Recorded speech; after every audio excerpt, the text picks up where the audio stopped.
back to Learn to Love DIY. Today I'm going to show you very quickly how to make this cute little treat box. I actually stole this one.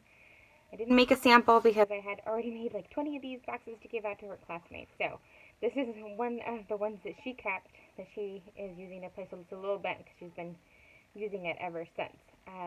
So I'm going to show you how to make this today. It's very cute, still handy enough where you can fit some Smarties in there and some chocolates, and I actually did a combo of different types of candy for them.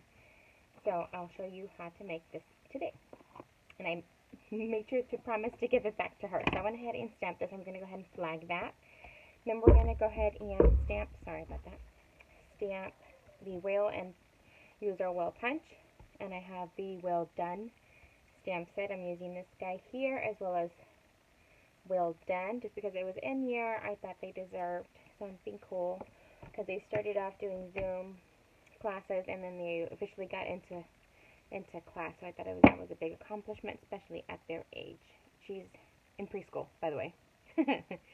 And I'm using the Wheel of Time DSP. This is a 6x6 DSP. Okay, so I used quite a bit of it, and I still have tons left. Like I said, I did 20 boxes, and I did something else for the teachers, completely different. Still trying to use the theme of the ocean and whatnot, but quite different from that. So I'm going to go ahead and set these aside. You'll need a piece of basic white that measures, let's see, how much does this one measure? Try to write down the measurements. So 9 inches by 4, but I'm going to have to take out my scoreboard and make sure I got that right. I'll be right back. Alright guys, so I have my paper trimmer out, and it was right. So it's 4 by 9, okay? And then we're going to go ahead and score on the 4-inch side on 1 inch on one side and 1 inch on the opposite end. Okay? So, and remember, the one that scores is your lighter of your two blades. So I'm going to go ahead and start scoring. And then you're going to go ahead and flip it over and do 1 again, or you could do 1 and 3 if I'm not mistaken. Okay, and then on the long side, on the 9-inch side, you're going to go ahead and score at 1, 4, 5, and 8. So 1,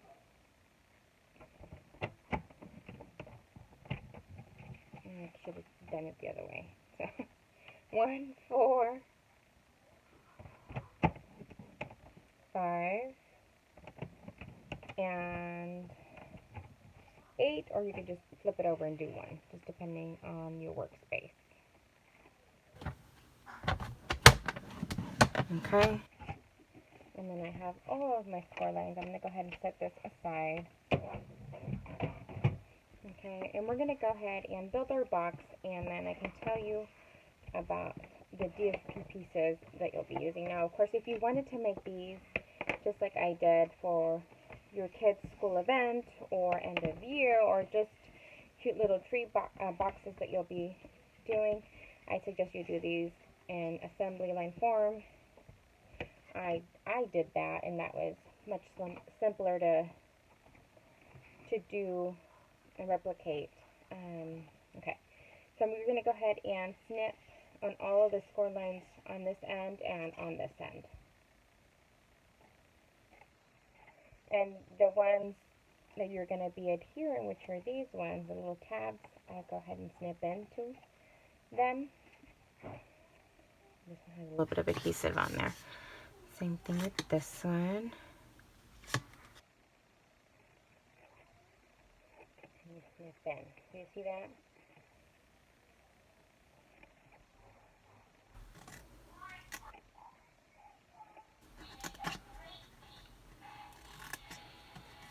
And this is just so that when you adhere them together, you don't see those lines. Okay?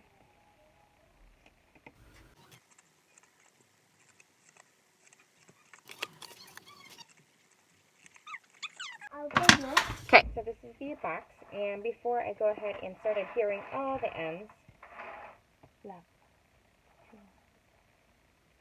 before before I go ahead and start adhering all of the ends, what I'm going to go ahead and do is go ahead and adhere our DSP. And I said I cut these in assembly line forms. I cut all my pieces, I cut all my boxes, and I assembled everything in different steps. You're going to need one for the top, and it measures 2 3/4 by 1 1/4. It'll go here or there, just depending on what side you're making it. You'll need 2 pieces that measure 2 3/4 by 3 3/4, and these will go on these ends. And then you'll need one that measures 1 3/4 by 3 1/4. This will go on the front. Of course, you can also mat the back of the box, but I didn't do that, just because I didn't know how long these kiddos were going to go ahead and use these boxes for. Okay, I'm going to go ahead and just use liquid adhesive for my box. And again, you can do this if it makes it easier for you to define which ones are the ones you're adhering. And you're going to adhere these to the inside of the box, and that's kind of why we angle cut, just so that the top portions of these flaps don't show, okay? And depending on when you adhered your DSP is going to be the defining moment of where your front and bottom of your box is, okay? And you have the option of adhering the DSP prior to assembling the box or afterwards. In this case, I normally do it beforehand, but because I already started, I'm going to go ahead and just do it afterwards. But there's no problem. So this is going to be the bottom. Just remember that. And these guys will close this way. So we're going to go ahead and adhere this here. So if you already applied your DSP before you were assembling your box, just remember that, because it might be a little trickier, because you won't have a complete blank box. You just have to remember where your DSP is going to go, depending on where you adhere your flaps. Okay, so this is the top of our box, and we're going to go ahead and adhere our DSP. Again, I'm using liquid adhesive. This is the one that goes on the front of our box.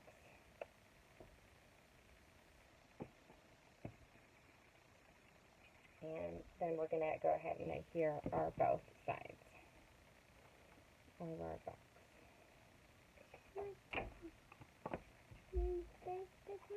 You can take your box if you want. Thank you for letting me borrow it.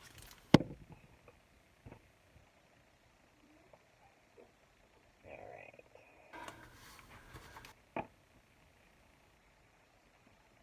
Okay. So now that we have that, I'm going to go ahead and cut this down, and you can use your mini trimmer, your regular paper trimmer, or your snips. I flagged this end here. Just make sure I cut it enough so it kind of just frames the well done, and it gives me a little bit of space on the other end to do the flag. Just like that. And I did it sideways so that you can open the box just like that. Okay, and I have not stamped the... Okay, so you know what? Before I put my adhesive away, I'm going to go ahead and adhere this guy onto the box. And I did it just so that it's in within the box. The flags can stick out a little bit. There's not going to be a problem at all. And then we're going to use our punch. And I used, let's see, Pacific Point. But you can use any of the blues, or you can, if you wanted to match the DSP that's on your paper, you could definitely do that. I am not doing that. So I'm taking one of my blocks. I'm going to go ahead. And I do believe I have some whisper wipe here somewhere. Let's see if my wheel will fit in this piece. I've been crafting all over the place. Because I do it in pieces when I get a chance, I always have scraps on hand. Okay. Again, I'm using Pacific Point, but you can use any color that you wish, depending on what you're wanting to do. So there's my whale. And just remember that the punch is actually a builder punch, so it'll have a bunch of other things that'll come out. So it's okay that I did it on this end. So it just gives me enough place enough room to go ahead and place my fingers on there to hold it, and then just angle it enough so that it gives it a little bit of white spacing everywhere. Punch it out, and like I said, you'll have a lot of little extra bits and pieces from your paper, especially if your paper is thick. It'll cut those pieces out. And all you're going to do is with dimensionals, I'm just going to take maybe one or two. You're going to place them on your whale, and it will be ready to go. So just like that. And I was originally going to do different colors for the kiddos, but I didn't want any of them feeling bad because they got a different colored whale, so I just did one color for all, and I did the blue. So, like I said, there's plenty of room in here to do a few chocolates and maybe a couple of Smarties, or just the chocolates if you wanted to do. There's 6 in there right now. And this is how it looks. You, of course, can add more embellishments. You can add ribbon, you can add rhinestones, but I thought I'd keep it simple for the kiddos. I really hope that you've enjoyed today's tutorial in making this box. I hope you recreate it at home. It's quite simple to make, and it makes for a great, cute gift box. And like I said, you can even fill it out with something else in there. There's plenty of room and space. Please let me know what you guys think in the comment section below, and I thank you very much for watching today. You guys have a great day.